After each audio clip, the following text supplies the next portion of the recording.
The following program was provided by an independent producer solely responsible for its content. The opinions expressed do not necessarily represent the views of this station, its staff, board of directors, or underwriters.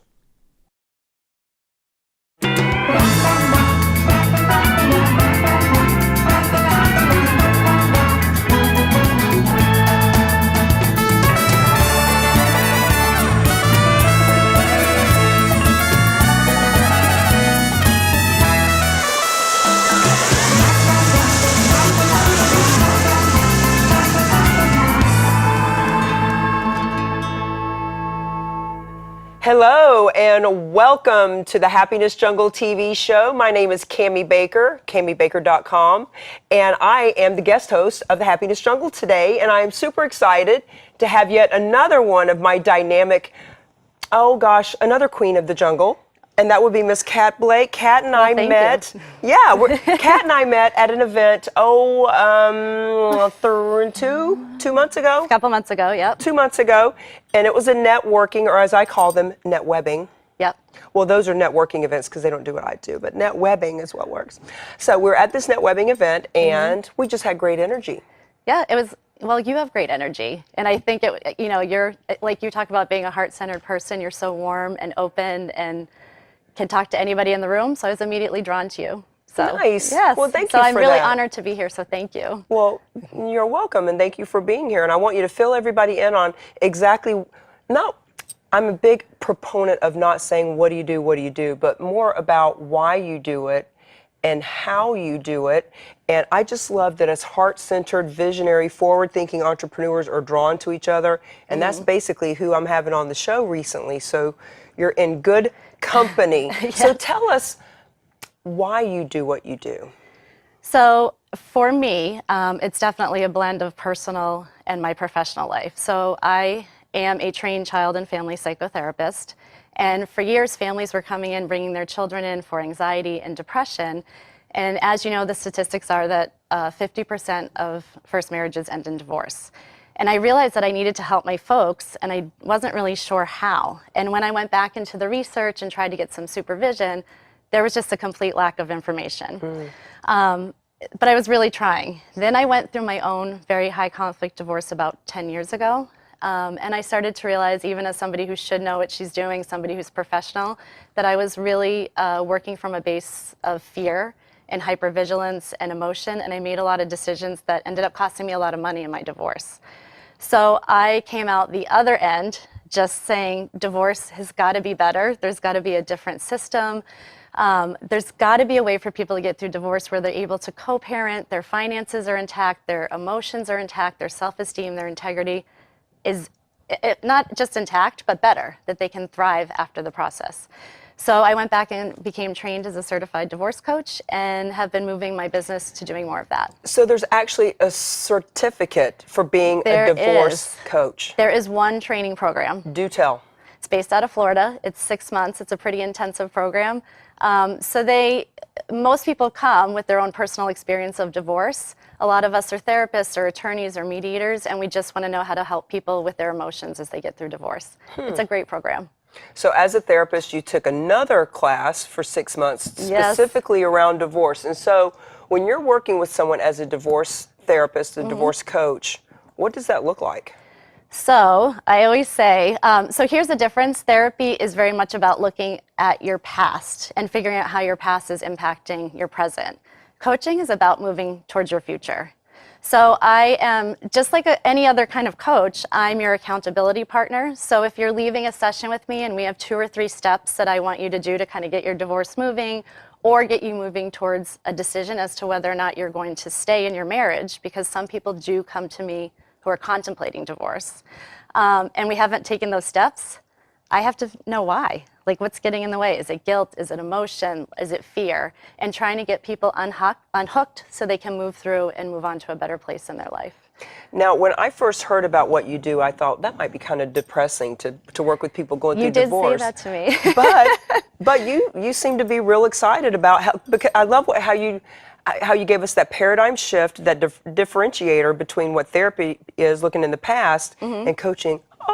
I kind of think about it as momentum is running, or motivation. Motivation is running away from something in the past or running away from something scary, and inspiration is being called forth, being inspired, being pulled forth. Absolutely. So that's a beautiful distinction. Thank you for helping me with that. Yeah, so, and I always tell the story, when I was going through my own high conflict divorce, I would go meet with my therapist, and I would talk about how awful my ex was and how awful the process was, and he was a great therapist, but he would support me, and I would leave that every session more angry, more anxious, more hypervigilant, and what I really needed was for somebody to say, okay, we got to put these emotions in check so that you can make some good decisions for yourself through your divorce. And that's what coaching is about. So I do address emotions. People are always afraid that I don't touch on emotions, but let's put these in a place where we can help you make some good decisions, not reactive decisions. That's fascinating. I have a client that I'm working with who's a real estate agent, and we talk about putting emotions in check. It's so important for all of us. When she was talking with me yesterday about, she was very emotionally charged about a deal. And I was telling her, we need to be the calm in the storm. Right, absolutely. We need to keep the emotions out of it. So what are some of the things that you actually help people through? So probably my ideal client is typically a woman that's dealing with a high conflict divorce. Some people come in and their soon-to-be ex has been diagnosed with bipolar or borderline or narcissism.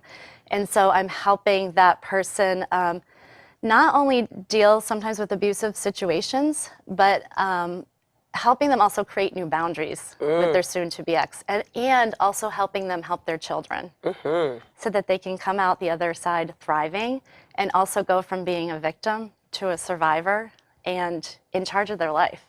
So for some of my clients, that's actually the first time that they've been able to do that. Well, I know setting boundaries is a big one for me. People meet me and they think, oh, she's so in control and she's so bam, but boundaries are really a difficult thing. Talk to me about how you help them to set boundaries. Give me an example. So, oh gosh, I could give you so many. So this often happens too. People will come to me post-divorce because they're still feeling emotionally triggered by their ex. And my clients are smart women. They know that they don't want to be this angry and be feeling this way. So just recently I met with a woman, and what I realized is she was still on many, many levels taking care of her narcissistic ex. So she would be rageful at him, but she would bite her tongue and in many ways enable him to have really bad, poor behavior. And on some level she was doing that because she wanted to protect the children from his true self. So part of it is educating her on how she can say no and what she can disentangle herself from. Because this is a woman that wants to go on and date somebody else. And I'm like, you're not ready to be dating unless we get free and clear of this so that she's putting herself first and moving forward.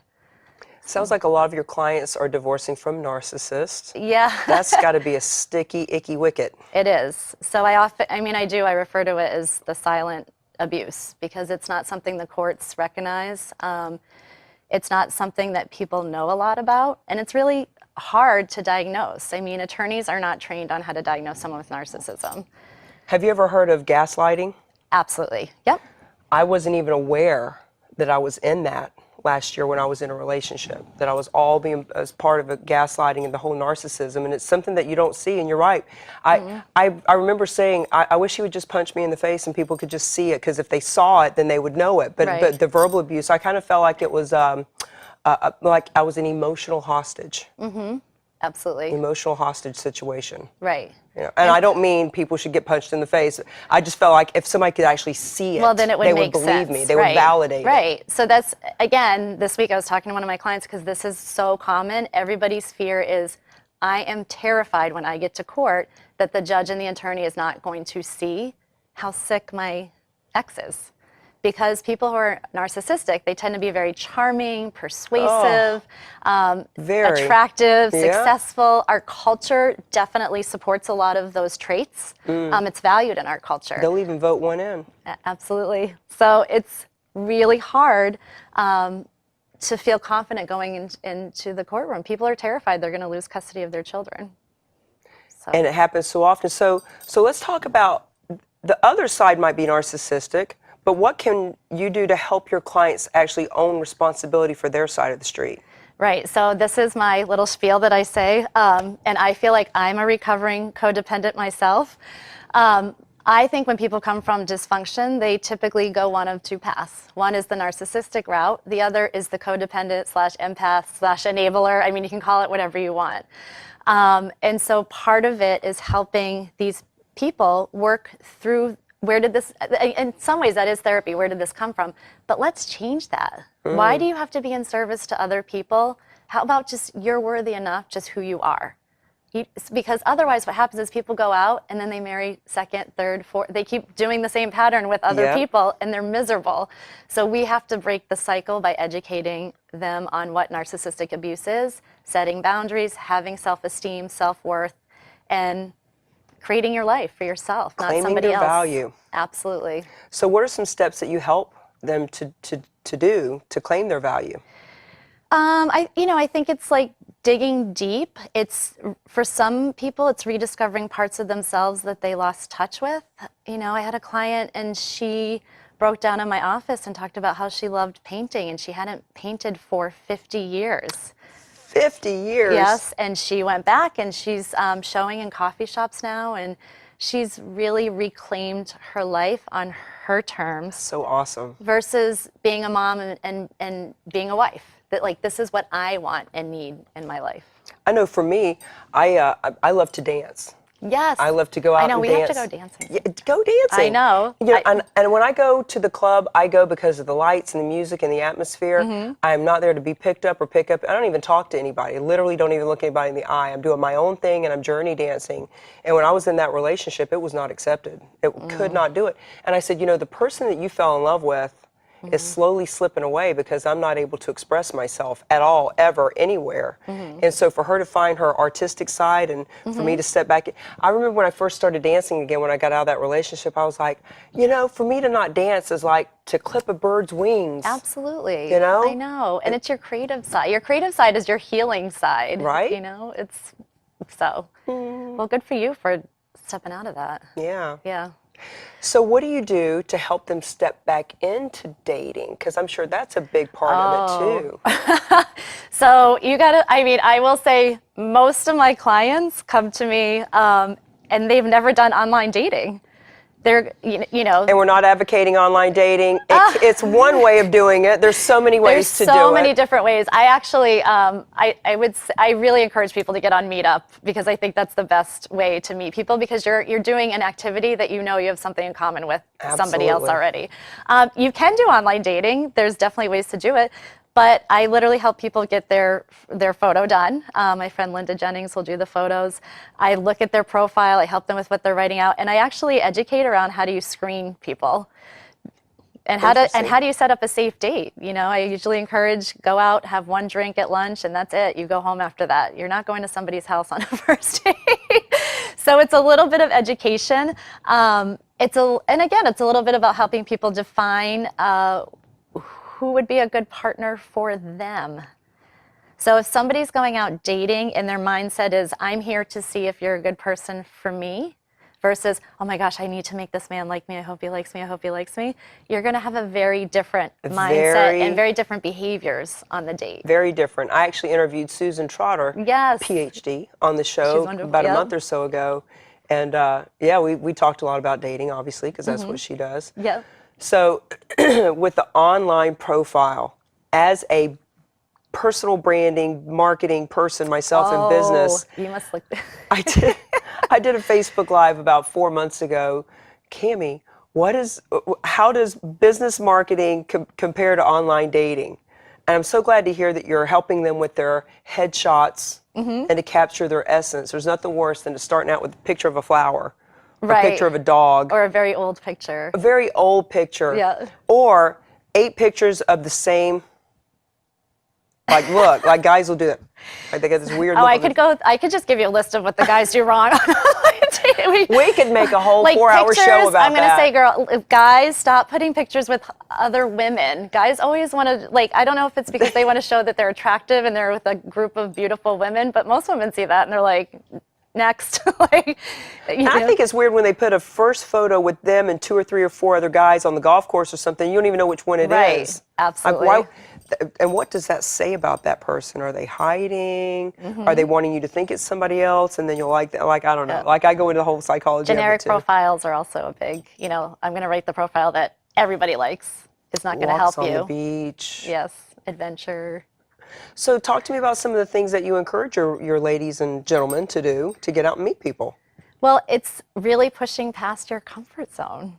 So everybody has excuses why they're not dating, right? I'm going to focus on being a parent. I'm going to date when I lose 10 pounds. I'm going to date when I'm not worried about money. And they make all these excuses, and they're 5 and 10 years post-divorce, and their kids are getting older, and I'm like, listen, you came to me for a reason. We got to figure out what's going on. It's really putting yourself out there. So speaking of they came to you, how does someone normally find you? I don't mean your website, but how does that happen? So most of my clients actually find me through Facebook, and it's just my personal Facebook. It's Catherine Blake, CatharIne. And we actually will be starting an online divorce support group in September. So we have a lot of women who are interested in doing that. But that's usually the best place to get me. I post a lot of articles, helpful information, resources. You'll see everything. You'll see my daughter. You'll see that I teach Zumba. I'm an open book. Now, how do they just randomly find you on Facebook, though? Like, it's friend of. I mean, I frequently get messages. I heard you're a divorce coach. My friend told me about you. And I'm also involved in a lot of other kinds of groups too. Right. Like, yeah. Tell me about those. Women's networking groups. I also teach at a lot of the gyms, so I have access to gym members. I do work for the Juvenile Diabetes Research Foundation. So even being part of those other groups that have nothing to do with divorce, people still know my name and then come through Facebook to connect with me. For sure. Now, what about speaking? Do you do any speaking? We do host events. So I'd love to do more speaking. You can help me with that. I can help you with that. We do host events. We have divorce boot camps, and we have divorce resource night, and it's a chance to get free information from professionals about how to get through your divorce. As well, we have a singles night that we're hosting in a couple months in Andover. We have topic-specific workshops, divorce retreats. So we're always presenting. Do you have your own meetup group? We advertise on Meetup, but not a separate group. You don't have your own meetup group? Mm-mm. Girl, we need to talk. We do. We need to talk. I know you gotta. So who has, whether you're on Facebook Live or on this show as it airs for the next generation to come, who has groups that could use Kat to come and explain to them about the benefits of working with a divorce coach? Right? So one thing is to just put it out there and ask. Let people know that this is what you do. So what are 3 main takeaways that when somebody works with you, when they give me an example of where somebody was and where they are after they've worked with you. Give me an actual example. You don't have to use their name. Absolutely. So I had a woman come in. She came in a few years ago, and she was really trying to figure out whether she should leave her marriage. 3 children. Her husband had a history of legal trouble with alcohol and was somewhat emotionally abusive. I probably worked with her for about 8 months before she finally made a decision. It was really hard for her, and we looked at all aspects of her life that would be impacted to leave. So interestingly enough, when she filed for divorce at the time, her husband was quite mad to hear she was working with a divorce coach, and he let me know about it because he felt that I was swaying her towards divorce. And as they went through their divorce, he was making all kinds of allegations about her being not a great parent, just really pulling up anything and everything he could find. So I call it the throw and see what sticks, because some attorneys do use that technique to kind of wear down the other person. So I kept telling her, don't even respond. Don't even respond. These are details that the attorney does not care about. The attorney doesn't care that your child had diaper rash one time. Your attorney doesn't care that you slept over your friend's house because you had 2 glasses of wine. They don't care about that stuff. So she just didn't respond appropriately to the allegations from her husband's attorney. They got through the divorce. She found a job. She also had been a stay-at-home mom for many years. Connected with a group of other single women, so she formed a network of her own. And I actually received an email from her husband post-divorce thanking me for saving them so much money. in the divorce. That's a great Yes. testimony. He said, you probably saved us tens of thousands of dollars. He said, I was so angry. I was, he said, I didn't know what I was doing. I wasn't thinking straight. I was so emotional. And he goes, but looking back, I realized that you saved both of us quite a bit of money. Interesting. Yeah.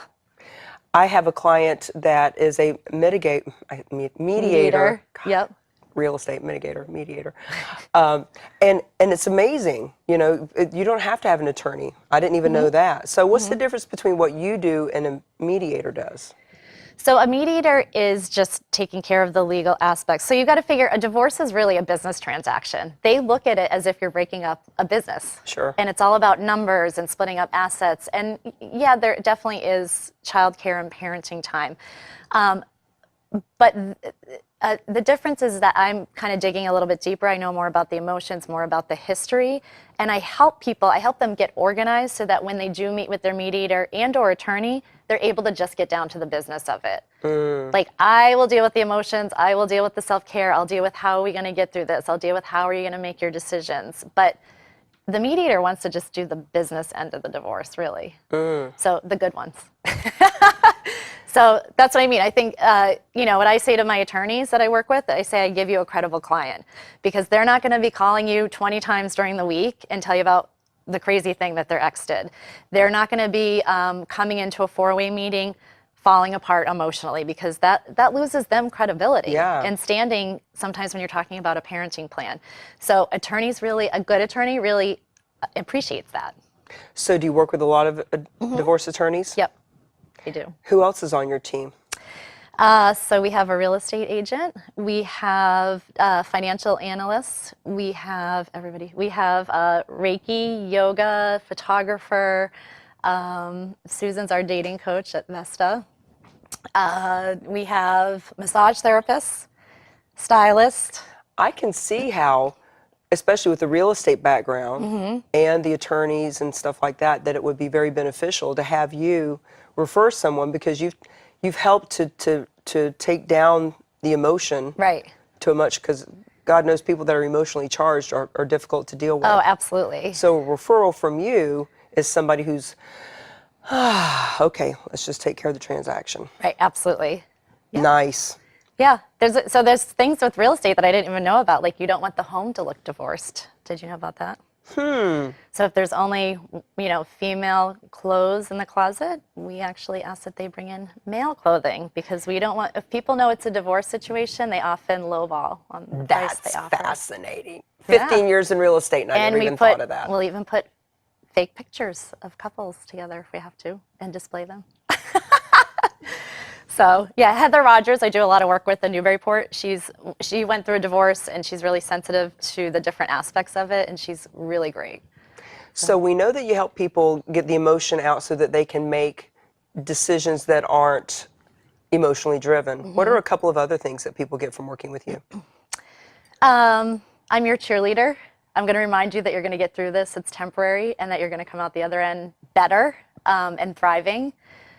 So, and I'm very open with my clients about my own mistakes that I made. I actually coach my clients. I educate them, like, here's the biggest mistakes people make in divorce. I am going to help you not make those mistakes, because I made probably every single one of them. Which is way different and better than having a bitch session with your friend. Oh, absolutely. Talk to me about the difference between talking to you and talking to your friend. I am so glad you asked that. So I always talk to people about the lizard brain.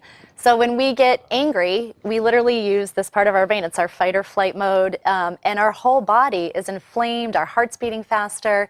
It takes 2 hours to calm yourself back down to baseline. So when you're going through a divorce, I mean, you could have an 8 a.m. call with your attorney. You could have a nasty text from your soon-to-be ex at lunchtime. You could have another call from your attorney. You get a call from the school that your child's not focused at school. And so people are walking around for months in this very high-stress, inflamed kind of way. And it's not healthy. So when you talk to your friends, and your friends are awesome, but the problem is when you're telling that story over and over and over again, it's almost like you're re-traumatizing yourself, and you're constantly in that hypervigilant state. So there is a time and a place to get that out, but again, it's like getting it out in measured doses, getting it out in ways where it's not dictating your life. So do you actually counsel them, hey, you don't need to talk to 8 friends a day about this and keep rehashing it, etc.? Oh, absolutely. Yes. I do. So what else is something that people get? Like ultimately at the end of the day, I mean, clearly they sleep better, their health is better. And I mean, I do, as a general coach too, I also do a lot of work around mindset. So that's even, you know, as far as thinking, what are the thinking patterns that are leading me through my divorce? But it's also your mindset in general. How do you go through life anyway? How do you take care of yourself before and after the divorce? So it's also, you know, general coaching kind of strategies as well. Reframing, repositioning, re-engage. We are in Mercury in retrograde right now. Oh, I know. So I feel it. We're all about the reframing and the revisiting and the restructuring and all of Well, that. I mean, even if you look at the words of, you know, my divorce is ruining my life. And I always, and I know this is extreme, but this is also a chance for you to take charge and take control of your life. This is a chance for you to reorganize. This is a chance for you to make your life more fulfilling for you as an individual, not just your spouse. Recreate, reinvent, reinvigorate. Yep. It is. It's a new beginning, and it should be exciting. Absolutely. And to actually reframe and create the affirmations that are different. Instead of this sucks or my divorce is bad, it's wow, look at this opportunity I have. Look at this golden opportunity to step into a new way of being. Absolutely. And with someone like you, they get the chance to do that. So what is a book that you would recommend for people to read? Oh, so I love Bill Eddy. He's done a lot of... Bill Eddy. I think his company is Unhooked Media, so he does a lot of work on dealing with high conflict personalities. And he has one book in particular called Splitting that's very, very helpful. It's kind of and it's also kind of a little bit of a workbook on getting through your divorce. It's interesting you say high conflict. A friend of mine is Bill Sterle, S-T-I-E-R-L-E, I think, and he does conflict resolution. Oh, okay. And there's a lot of material out there about that. And even if it's about corporate conflict resolution, you can transfer it over into this. Absolutely. Like Getting to Yes, that's Getting a book that to lots Yes. of people read. Yep. Yeah, all of those. So tell everybody where they can find you. I am in Andover, Mass, and they can look up my website. It's catblakecdc.com, Certified Divorce Coach. Or you can look me up at Facebook, Catherine Blake, CATHARINE. Are you doing a lot of Facebook Lives there? I'm doing tons of Facebook Live, yeah. Awesome. Love it. And you should be. You're lovely. Yes, thank you. You're welcome. So that brings us to the end of another Happiness Jungle TV show. We are happy in the jungle. Are you? Thanks for stopping by, and we'll see you on the next episode of the Happiness Jungle TV show. Thank you. Thank you.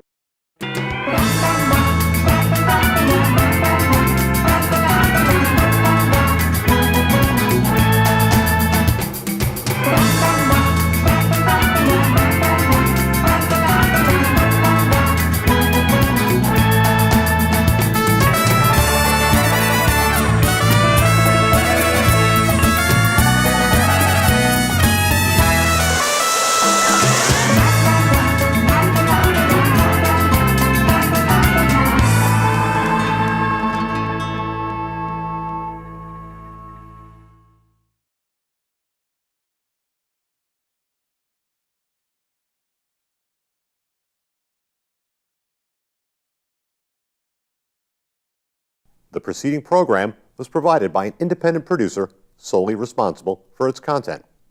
The opinions expressed do not necessarily represent the views of this station, its staff, board of directors, or underwriters.